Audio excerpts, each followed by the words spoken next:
welcome. So, first, let's just get comfortable. Find yourself in a position that's easy to not manage the body as best you can, just for a couple minutes.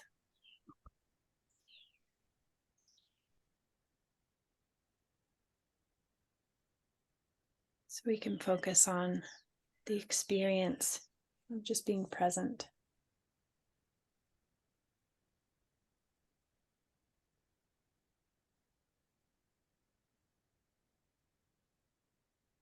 So let's begin by noticing how we're so used to making statements about ourselves and our experience, such as, I'm happy, I'm tired, I'm hungry, I'm annoyed, I'm a mother, I'm on a Zoom call, I'm in a restaurant, I'm walking, I'm 42 years old. Mm-hmm.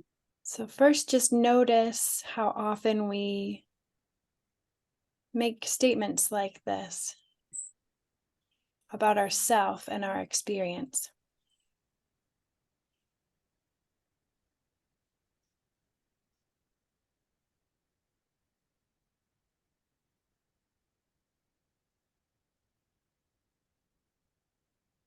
And now notice how often when we make those statements or we hear them from someone else, we focus on the description.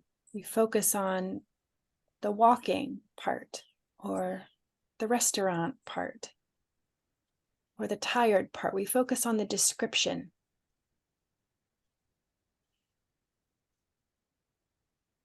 And notice how the I am part, it's like it gets skipped over.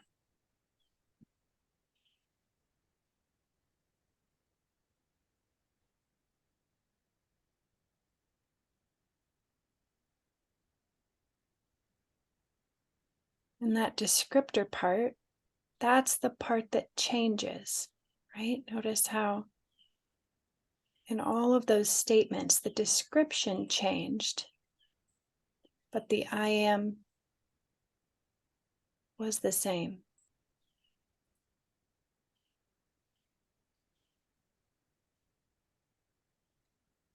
So let's just take a couple minutes and just be with that unchanging I am.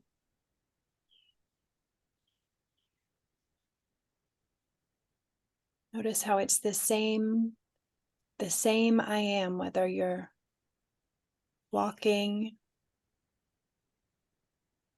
whether you're annoyed,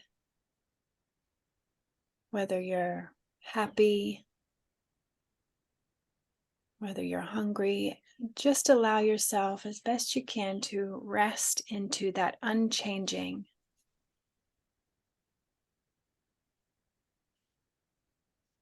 I am.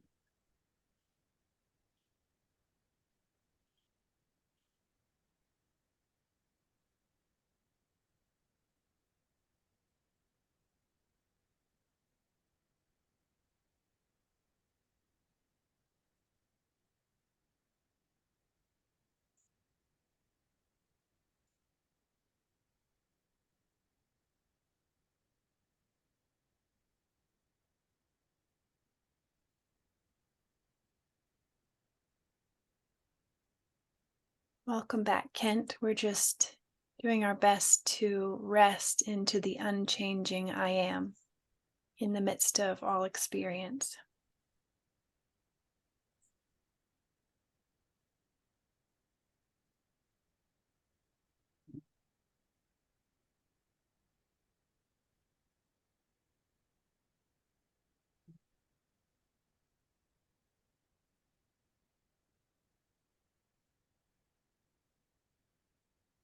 And I invite you to notice, even if that presence gets mixed with whatever image, whatever story, whatever experience starts going on, the I am is still there.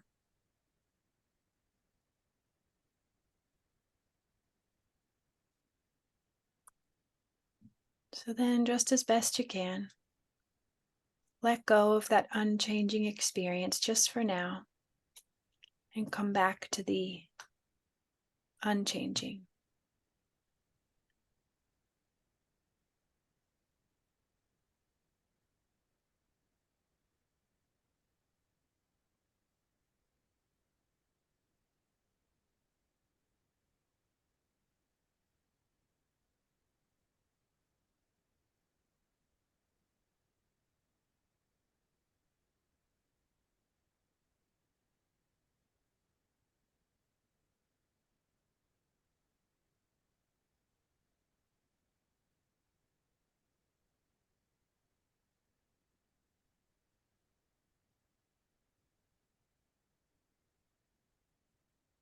And just notice what that's like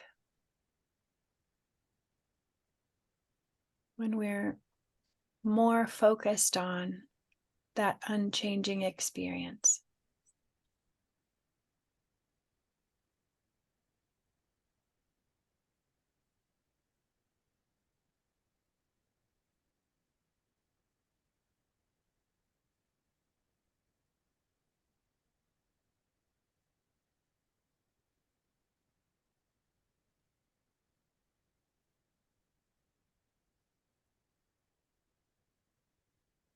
And as best you can, staying with that experience, I'll invite some shares. Anyone, just open it up.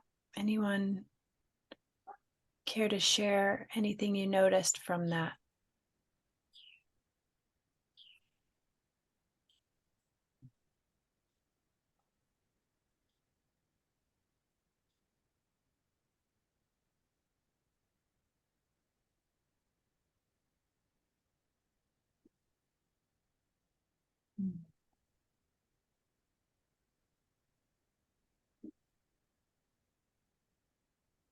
Well, I noticed that my heart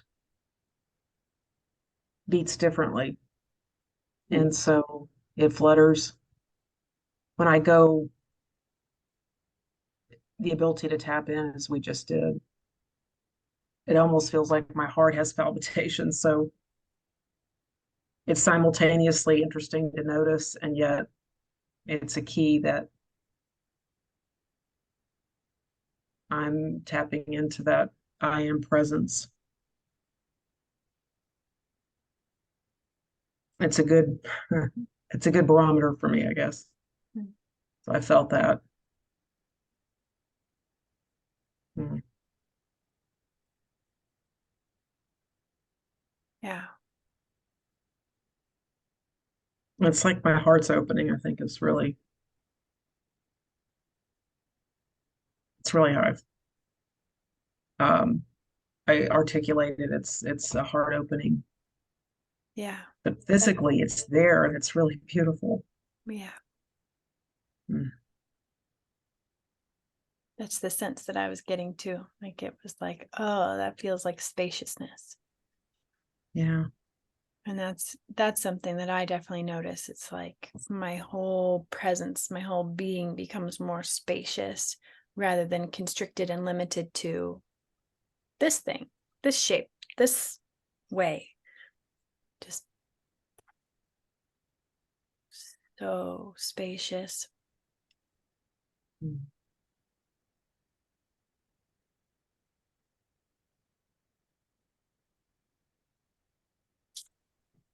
No pressure to share, but just if there's anything else before we start the reading.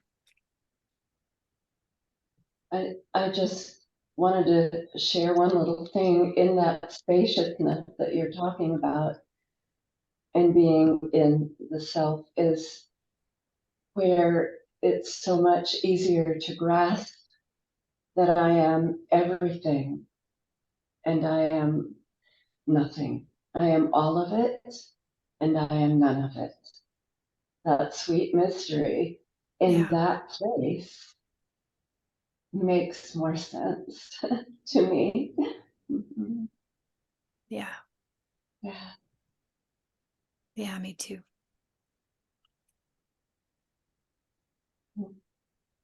Yeah, it's where that space is where the paradoxes make sense, and like seeming contradictions coexist. Mhm. Yeah. And somewhere in the reading, I remember a statement that about how this is that place where you can't name it with words. But we don't have the ability with English or any language, um, unless it is described in the language of light, when I'm in that space and I don't even know exactly what I'm saying. I just know the feeling of it. But yeah. Yeah.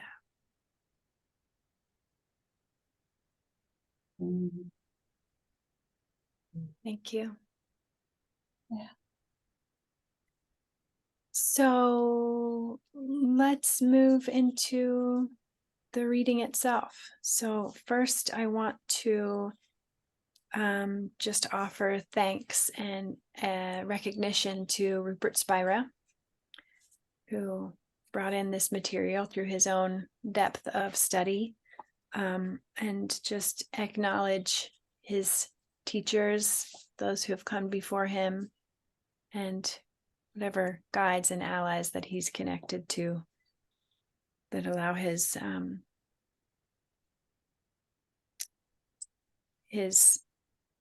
teachings to just be so clear.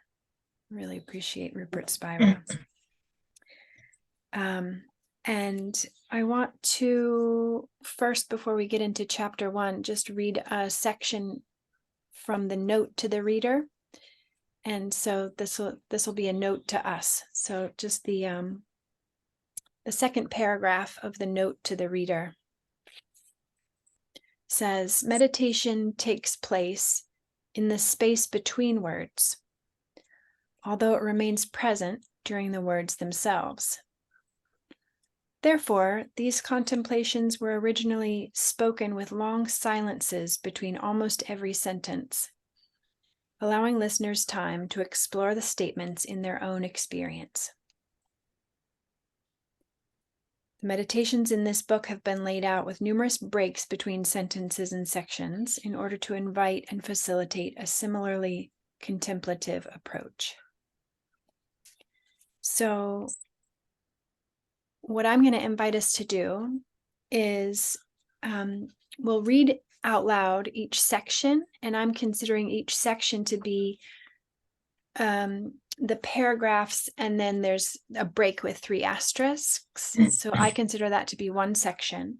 So we'll read each section, whoever chooses to read, and then we'll pause there, and let's just take about a minute of silence at each of those breaks with the asterisk to just take that invitation to be with and explore the statements in your own experience.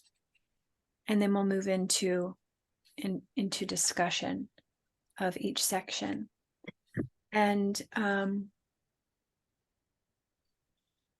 And each week we'll do a similar thing. So it's like we're studying this material, we're going to grasp it with our brains and our concepts, but we're also reaching in for the experience of it. Yeah. So beginning at chapter 1, the sense of being myself. Anyone like to read the first section? Aaron, thank you. Okay. Everyone has the sense of being myself. The sense of being myself is our most ordinary, intimate, and familiar experience. It pervades all experience, irrespective of its content. It is the background of all experience. The sense of being myself never leaves us and cannot be separated from us. If I am lonely, the sense of being myself is present, although it is temporarily colored by the feeling of loneliness. If I am in love, the sense of being myself is present, although it is mixed with the feeling of being in love. The sense of being myself is equally present in both feelings. If I am tired, hungry, excited, or in pain, the sense of being myself remains present, albeit mixed with the experiences of tiredness, hunger, excitement, or pain. Indeed, all experience is pervaded by the sense of being myself. Just as a screen is colored by the images that appear on it, our knowledge of being myself is qualified or conditioned by thoughts, feelings, sensations, perceptions, activities, and relationships. And just as the images change constantly, but the screen remains the same, so experience changes all the time, but the fact of being myself is always the same. Being myself is the ever-present factor in all changing experience.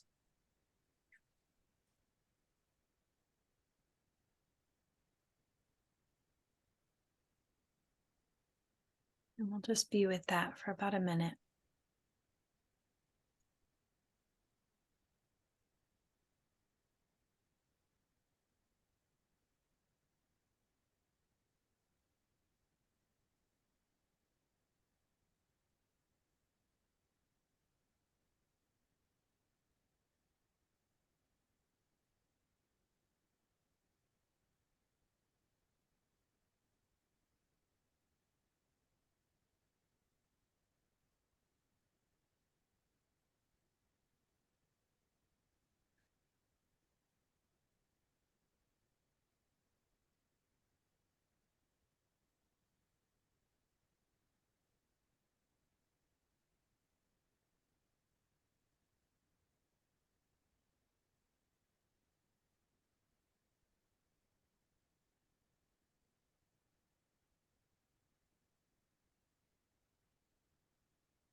Now let's open it up.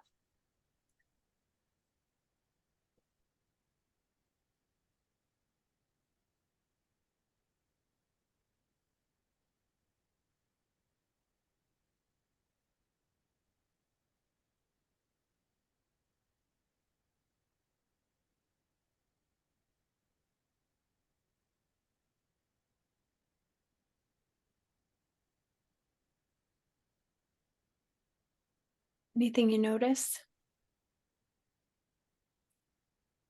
or curious about or want to discuss?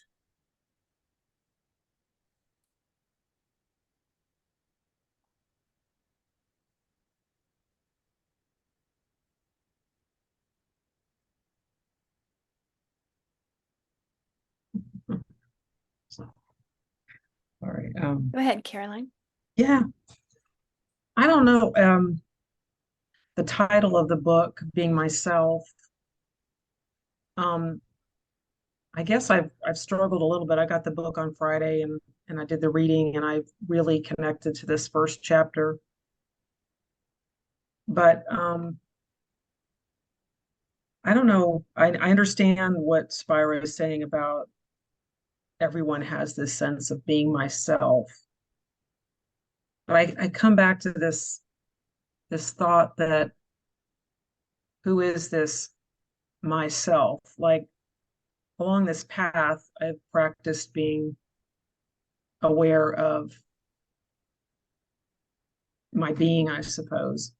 So I find it a little and maybe I'm making something that's not even here, the title, the being myself. I would love someone to tell me what you think that means. I've sort of avoided the term myself because it's like, who is this myself I'm talking? I don't know. Yeah. Yeah. I can't articulate this well, but I'd love to know others' thoughts about Yeah. what you think this means. Well, I'll just start with my thought about that, which is that I think the self that he's talking about has been called lots of different names. And it can be really helpful to have a name and to point to different traditions. And I think, like I think in non-dual traditions or Advaita traditions, I think it's often referred to as the self, like a capital S self.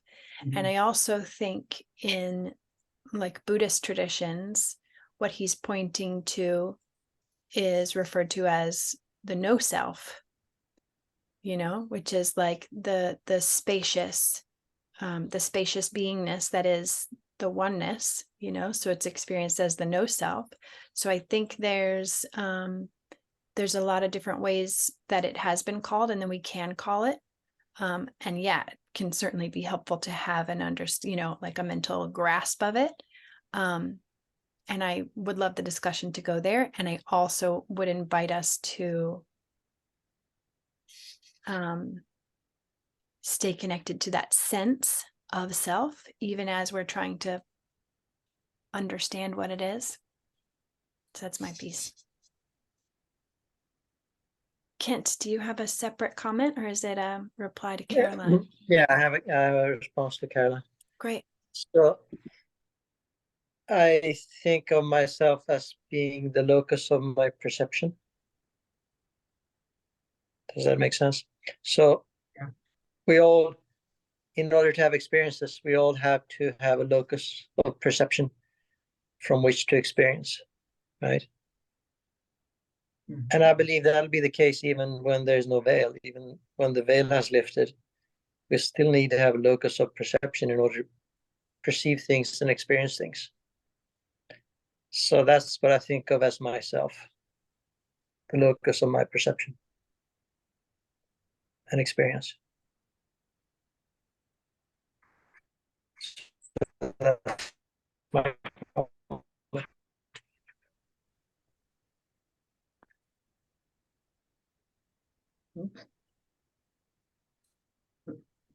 Yeah, that really resonates for me too. Like I think of the self as the presence of awareness. And I also think that like looking through the lens that Ra gives us, which is often one that we come back to in this group. I think our free will, the first distortion, gives us the opportunity to seem as though we're something. And then the second distortion, and this is just my take, I could be interpreting it wrong. The second distortion gives us the opportunity to choose what that something is. And so the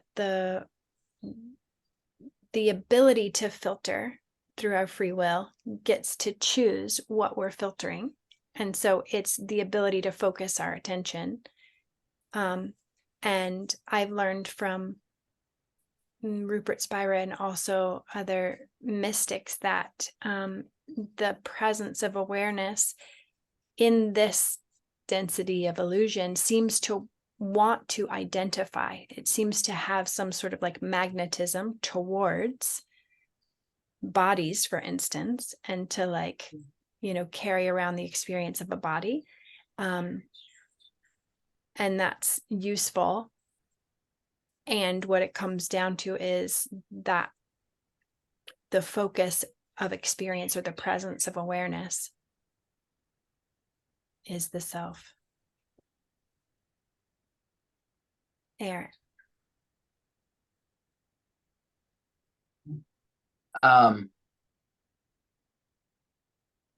My response to what is this myself is like I just kind of want to share a little bit about my experience.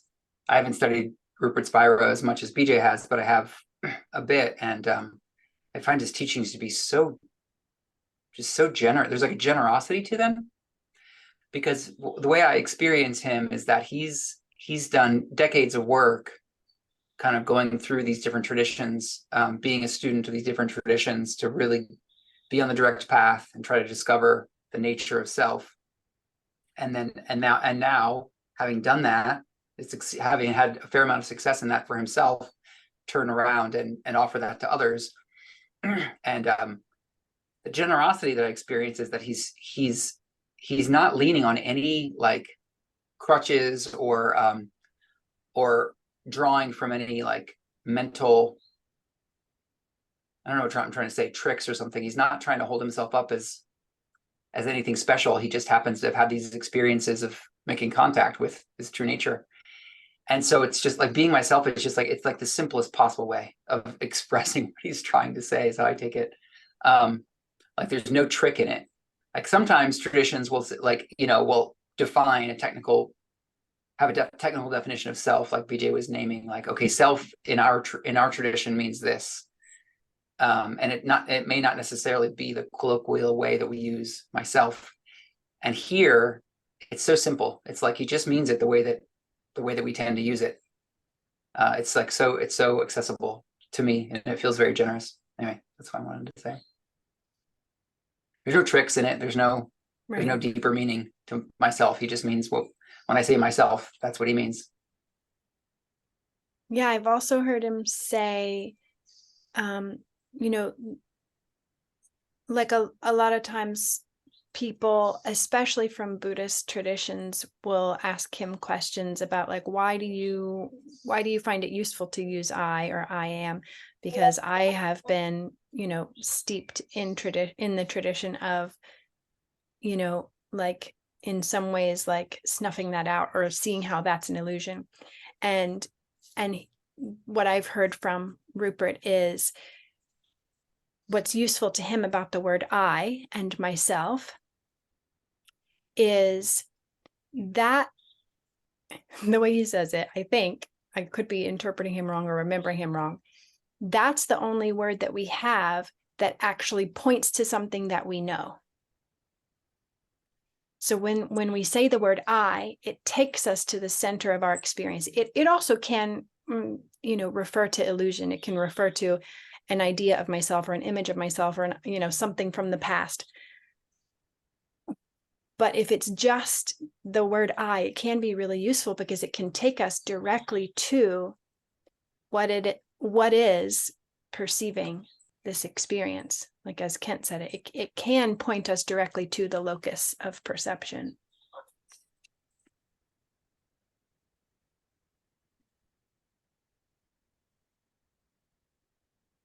Shall we read another section?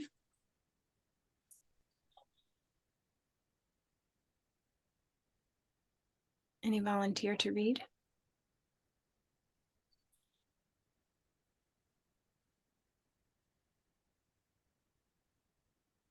I'll read. Oh, William, were you about to? Oh, I can. Yeah. Great. No, William, go ahead. Although we all have this sense of sorry, this say that I won't be reading anything because my connection. Yeah, that was a little choppy, but I think what I got is you're not going to be reading because your connection's choppy. Thanks. Okay, William.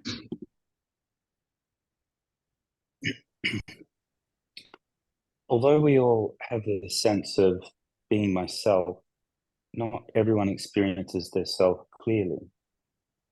In most cases, our sense of self is mixed up with the content of experience, thoughts, feelings, sensations, perceptions, activities, and relationships. There are, as such, two elements to our normal experience of self: our ever-present, unchanging being, and the qualities it derives from our constantly changing experience, which seem to condition and limit it. All experience is limited by nature, and this mixture of self with the qualities of experience gives rise to a limited sense of self. This is the apparently separate self or ego on whose behalf most thoughts and feelings arise, and in whose service most activities and relationships are undertaken. Divested of the qualities of experience, our self has no characteristics and therefore no limitations of its own. It is simply unlimited or infinite being, transparent, empty, silent, still. Sharing none of the agitation of our thoughts and feelings, our essential self or being is inherently peaceful. Just as the space of a room cannot be agitated by any of the people or objects within it, so our being cannot be disturbed by anything that takes place in experience. In the absence of any inherent sense of lack, our being is naturally fulfilled, needing nothing from experience to complete itself, just as nothing in a movie adds anything to or takes anything away from the screen. Thus, peace and happiness are the natural condition of our essential being, and they inform the thoughts, feelings, activities, and relationships of one who knows their self clearly.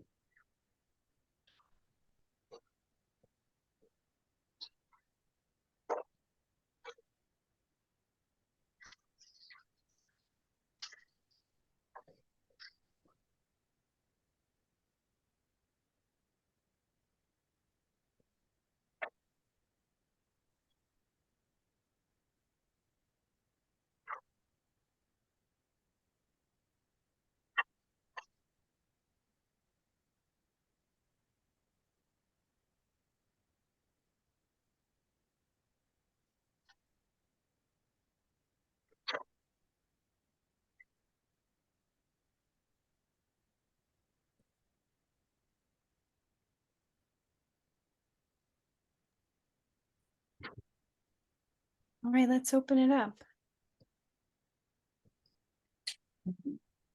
Spirit I have song.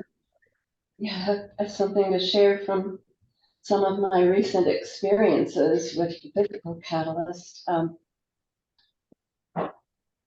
The description here in this section and in the first, where he's talking about the screen as being like the self and the images and things that are on the screen coming and going and creating feelings, sensation, whatever. But the screen is inanimate. And in that sense, it's a little bit hard for me to equate because I never experienced myself in a non-living way. And yet, one of the clearest experiences of myself was through the shingles on my head and face.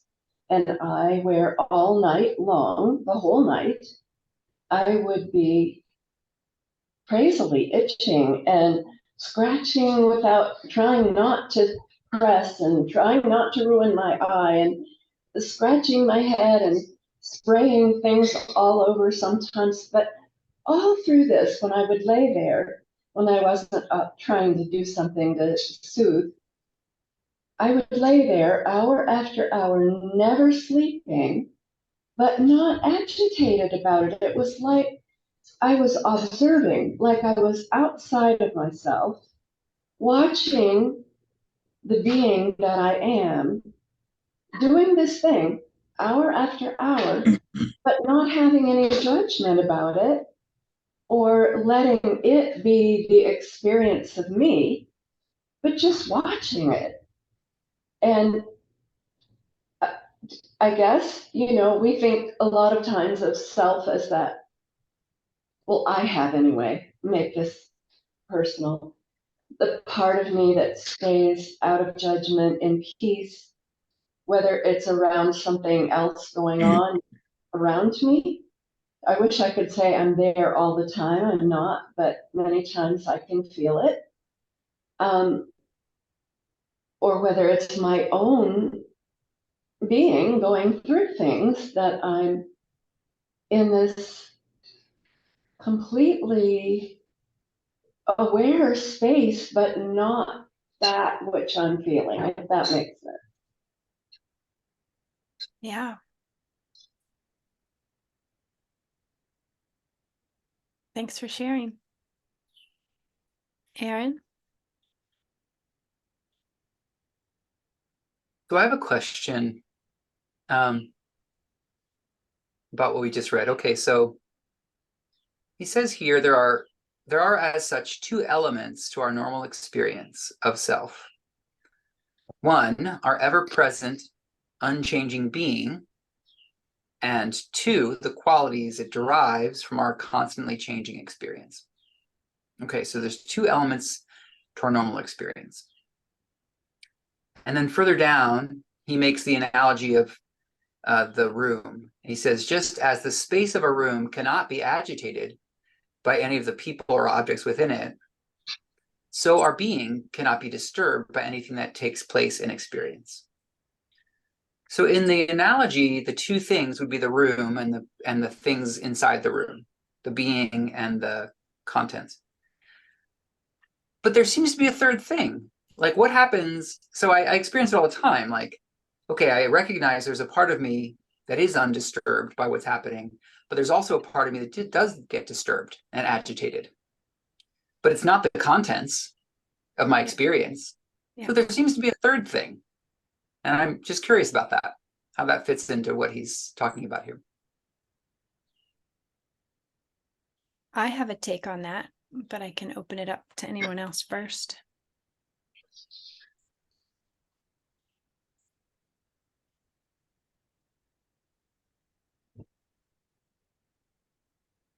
So my take on that is where he says the apparently separate self or ego.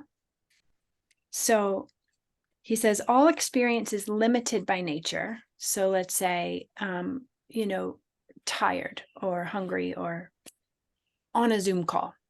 Okay. And this mixture of self with the qualities of experience. So the self, the I am, which is unlimited, on a Zoom call, when those two are mixed, it gives rise to the seemingly third thing. It gives rise to the limited sense of self, which is an illusion. And the limited sense of self is the way Rupert usually refers to, when I've heard him refer to, other people would say the ego. He often says the limited sense of self. So it's the one that we think that we are. It's the I am loaned to the experience, and they're blended. They seem to be blended. Mm-hmm.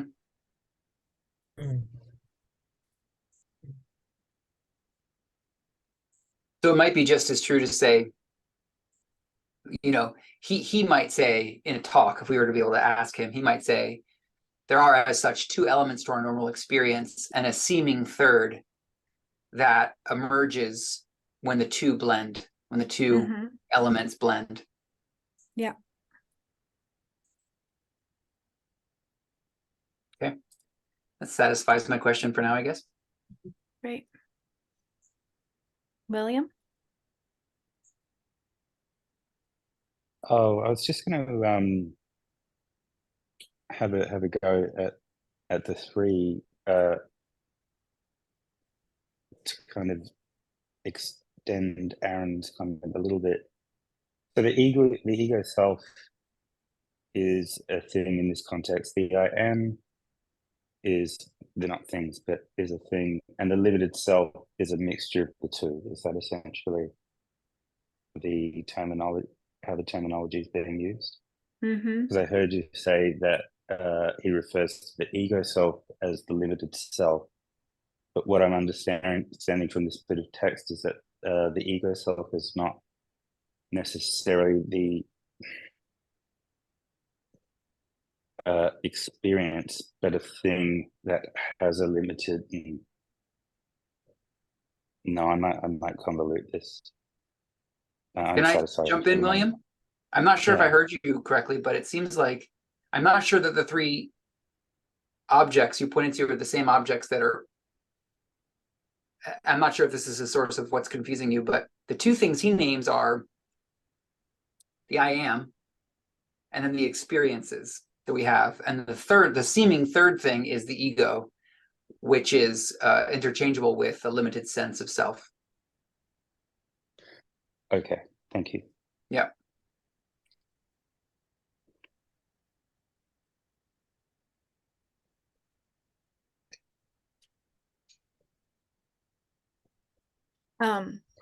Well, I'm glad that solved answered the question. I guess I wasn't understanding the question, but what I was noticing or making up about your experience as you were, William, as you were trying to describe the ego, I have a similar experience of like trying to describe the ego. And I think we all do in some way, like when we try to get into like describing what it is or where it is, it's fascinating how elusive it is. And evasive. It's like, so there's this sensation, there's this idea. I have this, well, it's, I don't know, like it kind of, that's one of the things that as I soon as love the about inquiry. It's like, as soon as I start looking for it, what is it? It's not there. It's not there.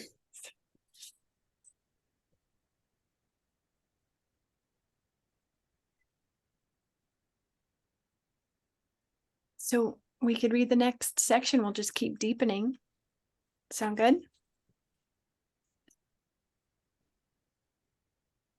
I'm happy to read. Okay. When we allow our essential self to become mixed or identified with the qualities of experience, its natural condition of peace and happiness is veiled or obscured. Just as water has no taste of its own, but assumes the taste of whatever it is mixed with and seems to become, for example, tea or coffee, so our essential self or being has no attributes of its own, but assumes the qualities of experience and seems to become a person, a finite self, or an ego. For instance, when a feeling arises, such as sadness, loneliness, or anxiety, we no longer know ourselves as we essentially are: transparent, silent, peaceful, fulfilled. Our knowledge of ourself is mixed with and modified by the feeling. We overlook our being in favor of the feeling. In fact, we seem to become the feeling. I feel sadness becomes I am sad. We lose ourself in experience. We forget ourself. However, this forgetting never completely eclipses the sense of being myself. It is a partial veiling, for even in the darkest feelings, we still have the experience of being myself. In depression, for instance, our experience is so colored by darkness that our innate qualities of peace and happiness are almost completely obscured. Our self seems to be tarnished or darkened.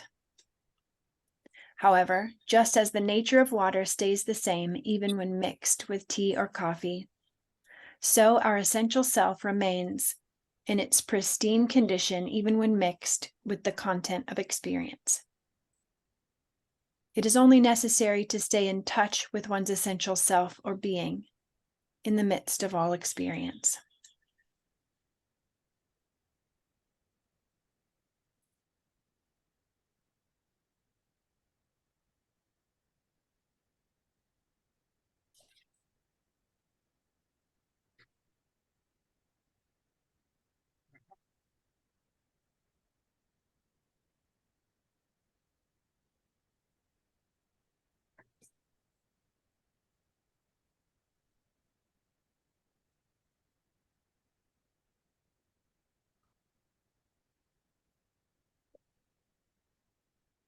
And let's open it up.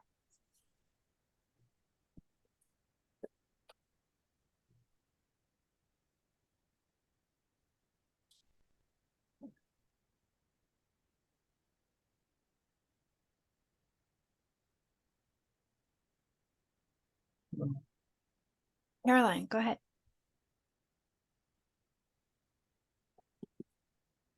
I truly resonate with this analogy of water. Various analogies have come and gone, and this awakening path of seeing myself in a cinema, seeing myself as the witnesser.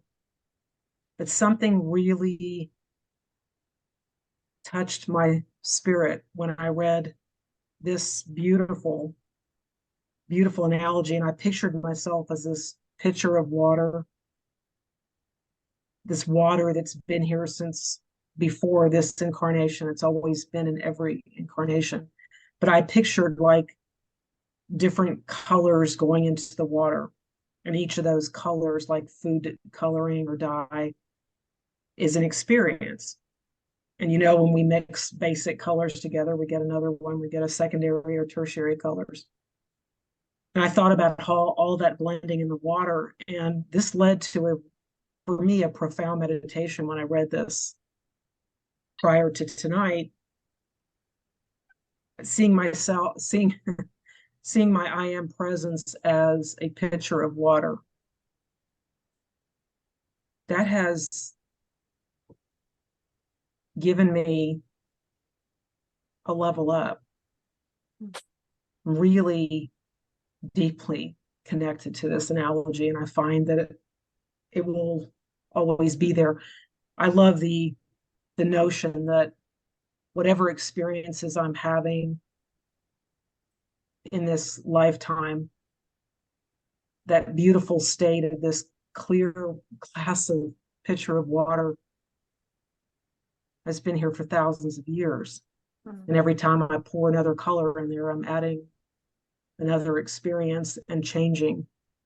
But essentially, I am clear. I am water. Yeah. And I'm a Cancer, so I don't know if part of this is my water sign. I'm very connected to rivers, and that's partly why I moved up here. But I just wanted to say that I was touched deeply by this, by this analogy from Rupert Spira, and I'm very grateful.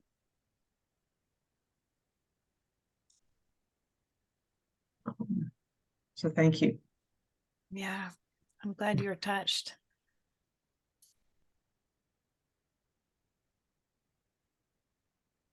Yeah, there are a lot of metaphors that are used, and he'll continue to use more metaphors throughout the book too. He'll return to some. He returns to the screen a lot, and there's others that he uses as well. And I think they all do different things in the way that they point to different pieces of the experience. So I'm glad that one is meaningful to you.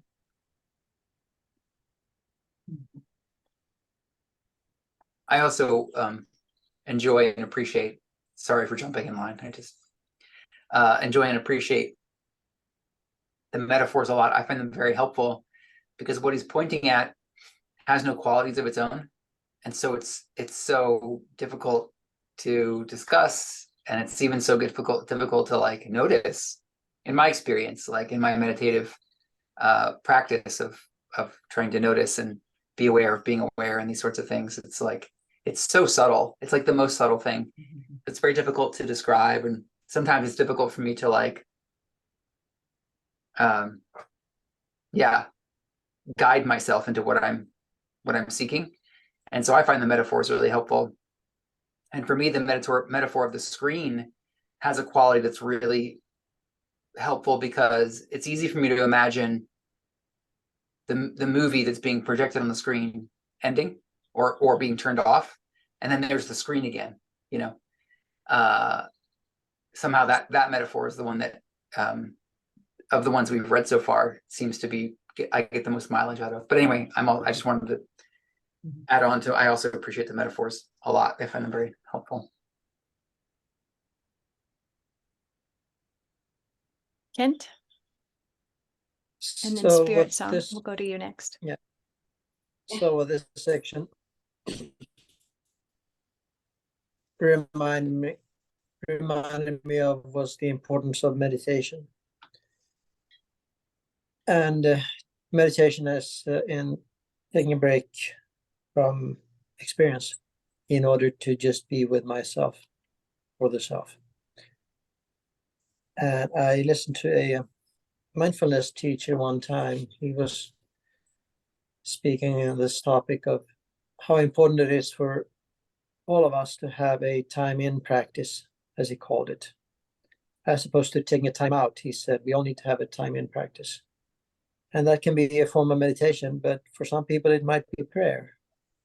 You know, when you pray, you also turn inward.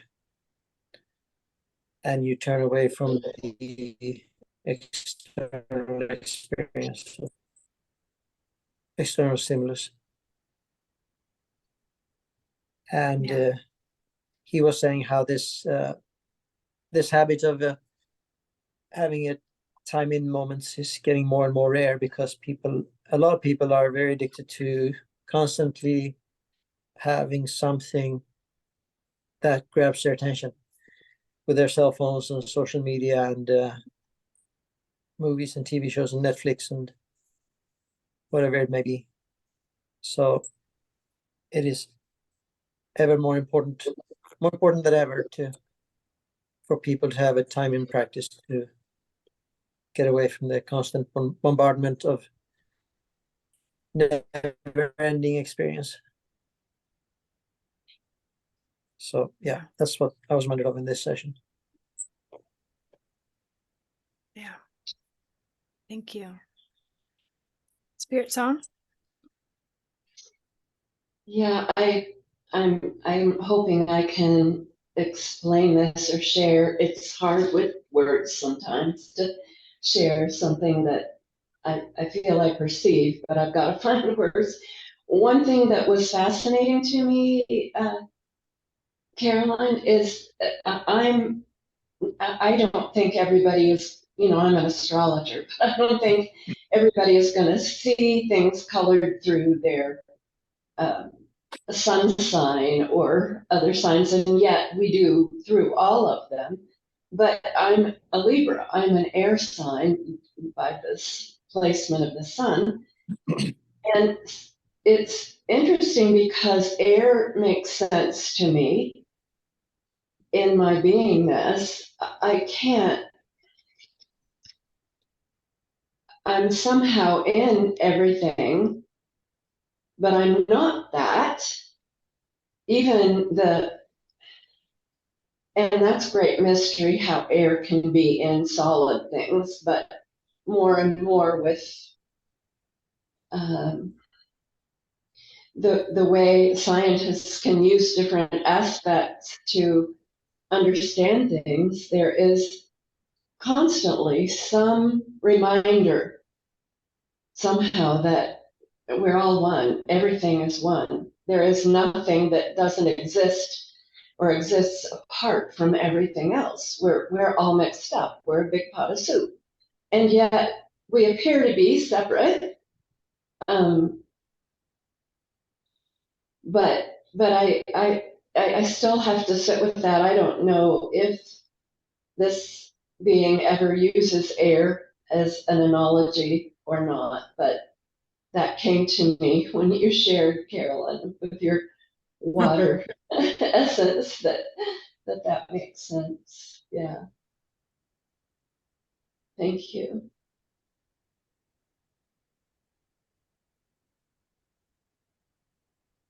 Thank you, I just Spirit have Song. one other little thought, like what I was sharing about observing when I was going nuts with the itching. And I say going nuts, the me that was on the bed felt like this is a weird experience, but the me that was watching was just watching. But I wasn't separate from that being on the bed that was experiencing all this. I was that, and yet I wasn't. That's the mystery. To be able to sit back and watch, and at the same time, I mean, it would be no fun if we couldn't feel anything, right? In a sense, it's nice to stay in a peaceful place, but I want to taste all the flavors. I want to be with whatever is in that part of me as self, if that makes sense. Yeah.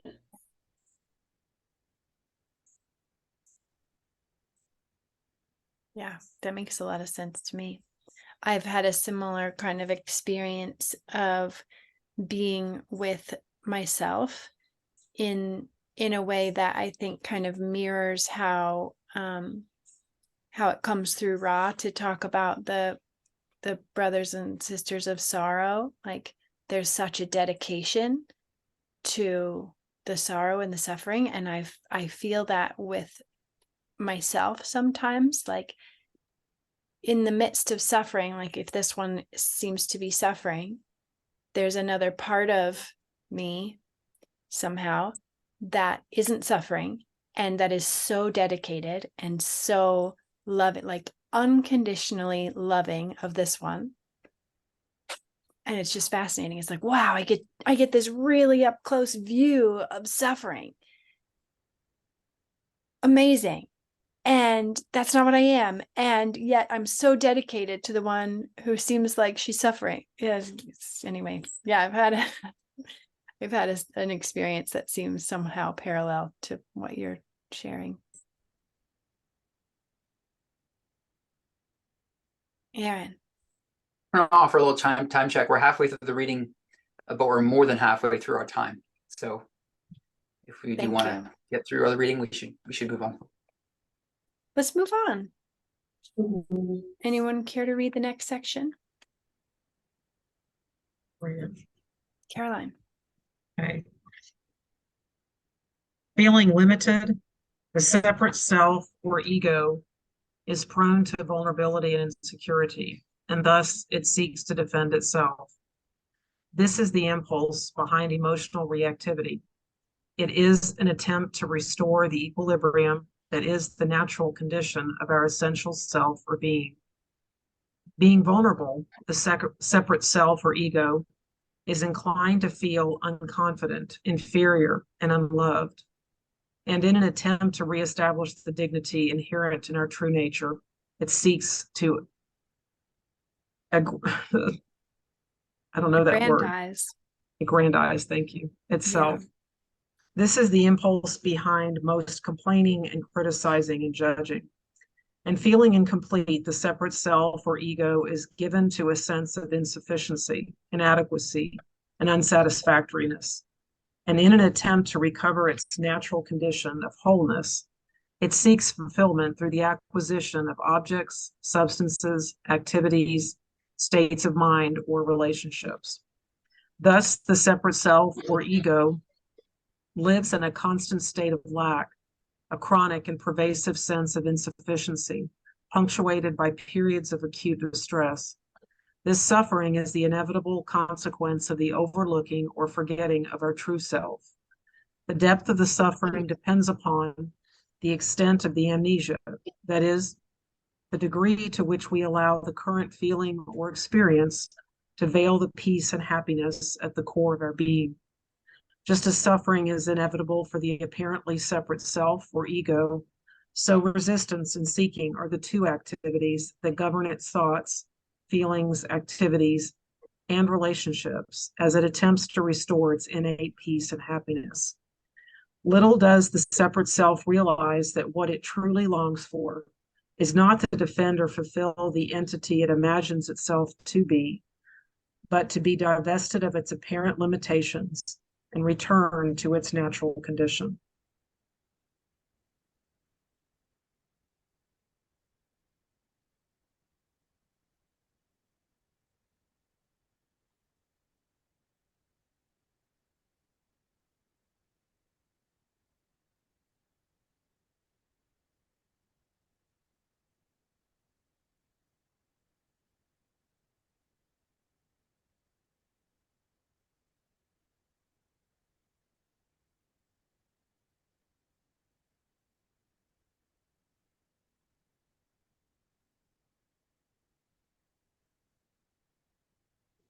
Aaron, you want to share?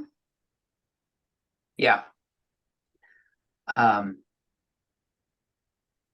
This really gets my attention. I'm very interested in this last paragraph. Little does the separate self realize that what it truly longs for is not to defend or fulfill the entity it imagines itself to be, but to be divested of its apparent limitations and return to its natural condition. Like that lands for me, and that feels true. And it's sort of just like Spirit Song was saying before. It's like we really genuinely are interested in tasting all the, tasting everything and feeling, right? And I guess what I'm reminded of is in the Secret of Light study group, Walter Russell says that God has two desires.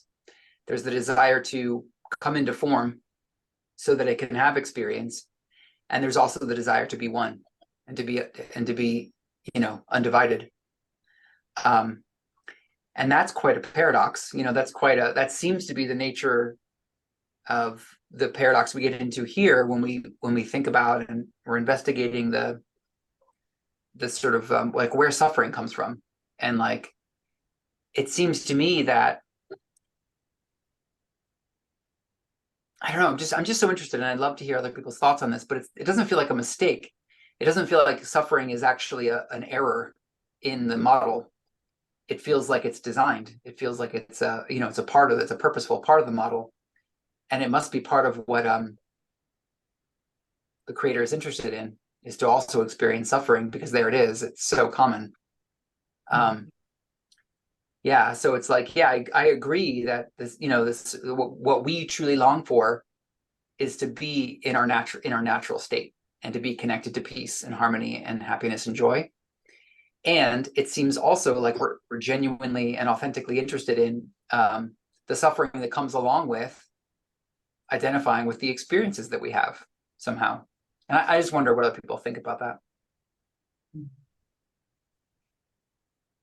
Well, I got a lot to say about that, but I'll wait a minute and see if anybody else wants to go first.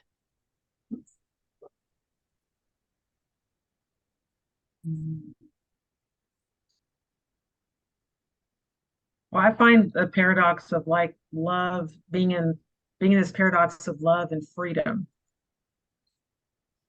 Freedom can be a lot of different things, but unity is love, and freedom is our expression as a separate entity in the oneness, I suppose. But I heard a very beautiful quote recently that pain is finite, but on the path, but the gifts of the path are infinite. And so the suffering is, to me, speaking of personal experience, zooming out, it is what I signed up for. It's what I wanted. It's what I designed this. So the surrender for me is to understand that the suffering is actually the gift to evolve. But to me, the paradox is love and freedom. I used to not think that, but I do now. I've evolved into this place where I see that as the freedom can create suffering. For me anyway, in this experience. So it's this push-pull, this yin-yang, this polar, to me, those are polarities. I want to be in the midst of love and freedom together. Yeah, that resonates for me, Caroline. And specifically what I get when I hear you say that is Ra's descriptions of the first two steps of the creation of the universe, freedom being free will, the freedom to explore finiteness, to leave infinity and explore finiteness, and love being the well, I mean, I don't know if it's exactly the same as how you're using it, but love is the second distortion as Ra describes it. So that's a really interesting. Yeah, I'm really resonating with what you said. That's interesting.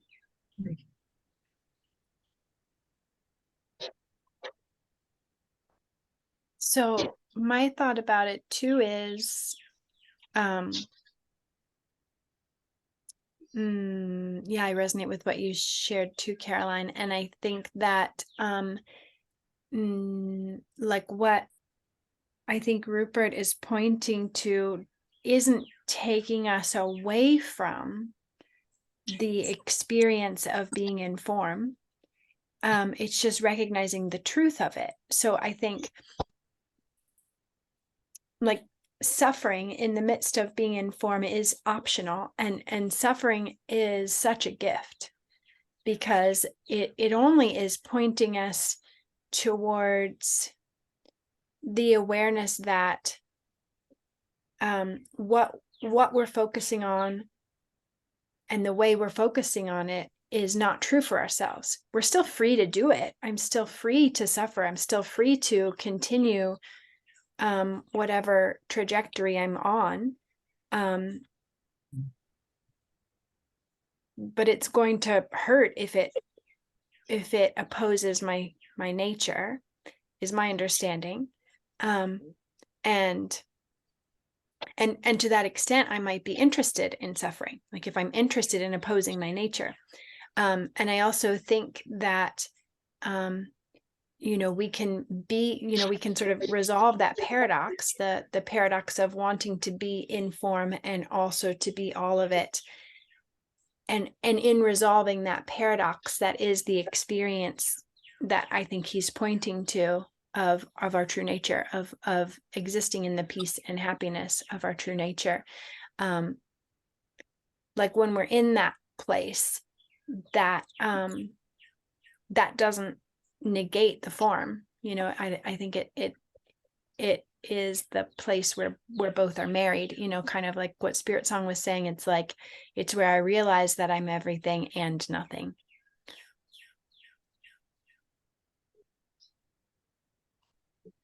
Spirit Song. I really resonate with what you're saying, and what I was thinking about is that I don't think of the self as separate from, because it is everything. And if I am going through a catalyst and I'm laying awake, I really am doing that. That is me. And yet I can be, maybe this is an easier way, with me, with the being that I am, whatever I'm experiencing. I can be with it and not be exclusively that, if that makes sense. Yeah, that makes sense to me. I like to bring it back to another metaphor. I appreciate the metaphor of the wave and the ocean. Like I'm the wave, and the wave isn't separate from the ocean, but I can focus on being the wave, and I'm this unique wave, and I'm cresting in my own way, and I have this kind of froth and that kind of, and I'm this far from shore, but it's never separate from the ocean. It is always the ocean.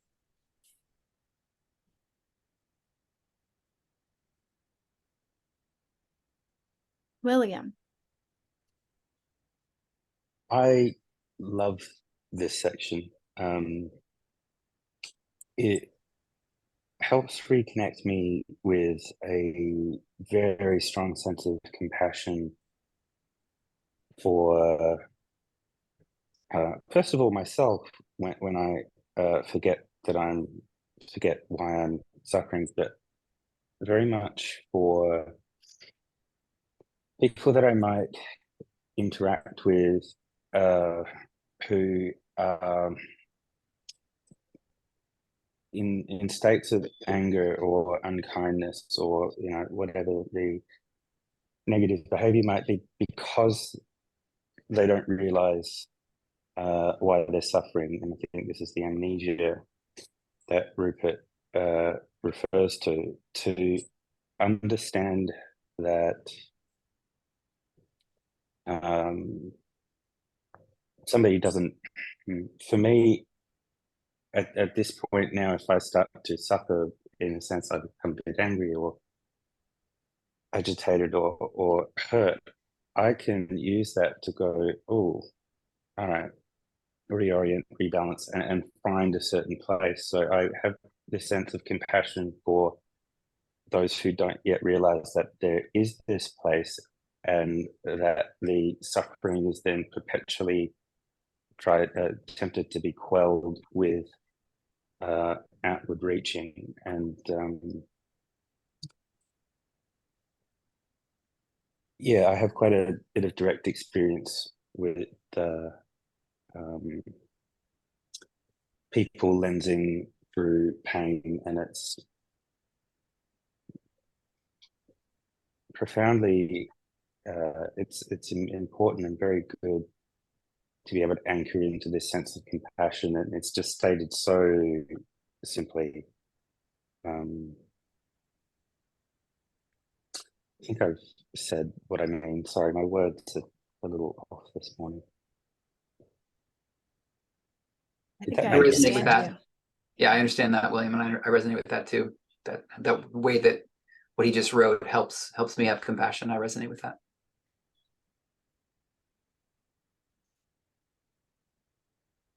Oh, and just quickly with spirit song, something that came up for me was in sort of trying and tasting and feeling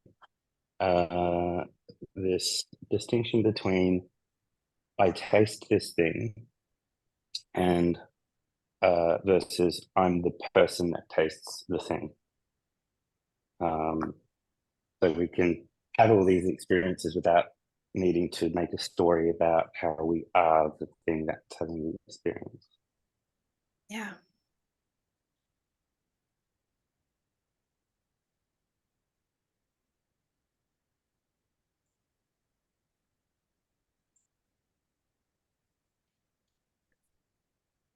All right. How about we have somebody read the last two sections?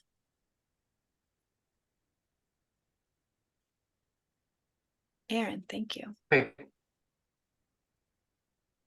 This loss of peace and happiness initiates a great search in the realm of objective experience, which is destined sooner or later to fail. Indeed, none of us would be reading this book if the search had not, to a greater or lesser extent, failed. Once we've become sufficiently disillusioned with the capacity of objective experience to provide the peace and happiness for which we long, many of us turn to religious or spiritual traditions, which seem to offer a promise of fulfillment. To this end, we might devote ourselves to meditation practices, prayer, yoga, visualization, special diets, disciplined regimens, and spiritual teachers. And these may, to some extent, relieve the pain of our longing and restore a degree of balance and harmony to our lives. However, if our peace and happiness are dependent upon objective experience in any way, however refined or noble, we can be sure that underneath a veneer of peace, the sense of lack is smoldering.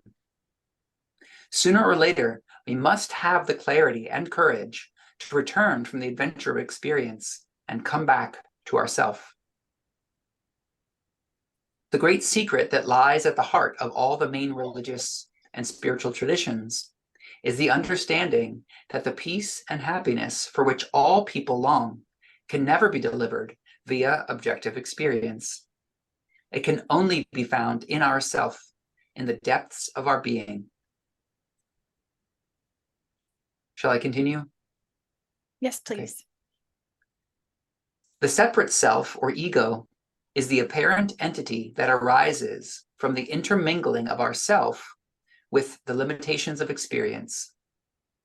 The divesting of our being of the qualities it seems to have acquired from experience is referred to as enlightenment in the traditional literature. Our being sheds the limitations of experience that seemed to obscure or darken it. Enlightenment is, as such, not a new or extraordinary experience to be attained or acquired. It is simply the revelation of the original nature of ourself or being. Nothing could be more intimate and familiar than our being, which is why it feels like coming home. In the Zen tradition, it is referred to as the recognition of our original face. There is nothing exotic or mystical about enlightenment. It is simply the recognition of something that was always known, indeed is always known, before it is clouded by experience. No one becomes enlightened. Our being is simply relieved of an imaginary limitation, and as a result, its natural condition of peace and happiness shines.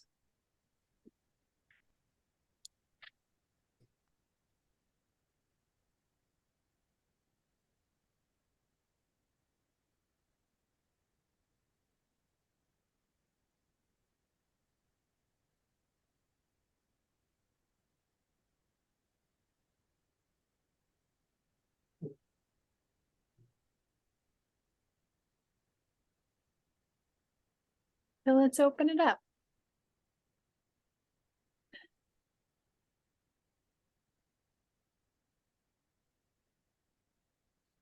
I had something come up for me related to what you brought up before, Aaron, about the what you get from Walter Russell of like both the two desires, wanting to be one, all of it, and wanting to take form. And I feel I just felt connected to that again in this last section. And I've been in touch with the sort of merging of those two together. When I'm in touch with both of them, that feels like an expression of the cosmic joke, like where he says, our being is simply relieved of an imaginary limitation. We're still interested in the imaginary limitations. We keep trying them on. We keep wearing them. But then it's funny because it never sticks. It never is what we are, but it still is our freedom to try it and to appear as that. And it's just such a game. Like it's just such a play to get to appear as this thing, even though it's never what I am. It never has been, it never will be. So that's one thing that came up for me. And then the other thing that came up for me was the part about seeking peace and happiness in the realm of objective experience, and it's destined sooner or later to fail. That part tickled me too. And I've had a joke with some of my clients that that I was going to make a t-shirt that says, great news, nothing will ever make you happy. And the great news about that is like, then we can stop searching, and when you stop searching, then you find it. But yeah, that tickles me too. It's like every search in the realm of objective experience will fail. And that's really exciting because then we're going to turn to things such as being myself, which may end the search. So that's cool.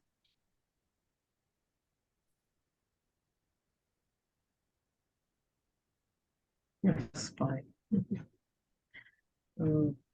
I find it kind of funny that prior to becoming conscious in my own experience, there was always this searching for something outside myself to fulfill myself. And then you get on the path and it's like, I'm still looking for things, but they're slightly more elevated, that is to me the cosmic joke, is that like,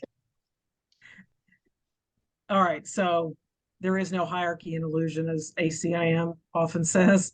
So I understand that they're both all of it an illusion. And in the end, it is all about the I am presence for me. But I have to laugh that, I spent all these years and decades looking for something outside myself. Then I get into spirituality and I taste the beautiful flavor of consciousness. But then I'm still looking for like some kind of guru to tell me. Yeah. So he speaks to that in the end, we can devote ourselves to yoga and meditation and all these discipline regimens and spiritual teachers, but really it is just being myself that brings the peace. There is no peace without joy. There is no joy without peace. And the understanding of that is nothing, whether I'm on the path or not, outside of me will fulfill me. And I think that I hadn't considered the idea of, oh yeah, I'm still participating in an illusion if I'm thinking something spiritually is going to solve my problem, solve whatever it is I'm seeking. Right. The more you go, the less you need to wear. Yeah. I need to wear, excuse me. I mean, make that personal. So I enjoyed this. Me too. Thanks. I appreciate those comments. Yeah, I just wanted to say, I just want to echo that. I'm so glad we're doing this. I'm so glad. Thank you, BJ, for posing this and bringing this forward and facilitating this. It's so delicious. It's such a nice compliment to the other things we've been studying in our collective. And I just really appreciate this material a lot and Rupert Spira a lot. So thank you. Good. That's really satisfying to know it's so meaningful to you all as well. I love it. Yeah, thank you. Yeah. Well, we're technically at time and I want to honor everyone's time, but I'm happy to stay on, take a few more comments if anyone has anything else to say, but if you need to go, understood.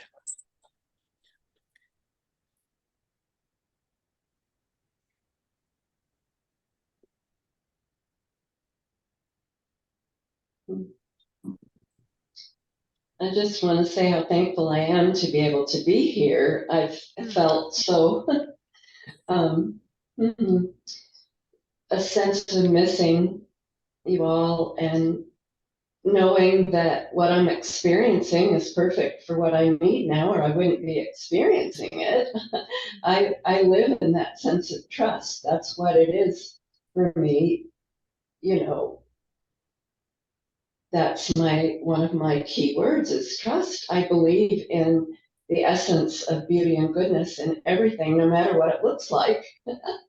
And so I don't try to not be with that if that's what I'm in. And I had to give up in those moments of experiencing something else, being with you all. But I'm just thankful.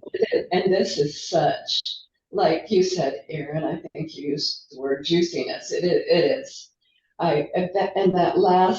That ending concept is so relevant to today because so many people get caught up in being, I've got to do something to be enlightened. I've got to do something to be awakened. Well, guess what? We can just be. We are that. I am that. I am all of that. If I let myself recognize that that's what I am. And that sounds so simple and it's not, but it's beautiful. Yeah. And doable. Yeah.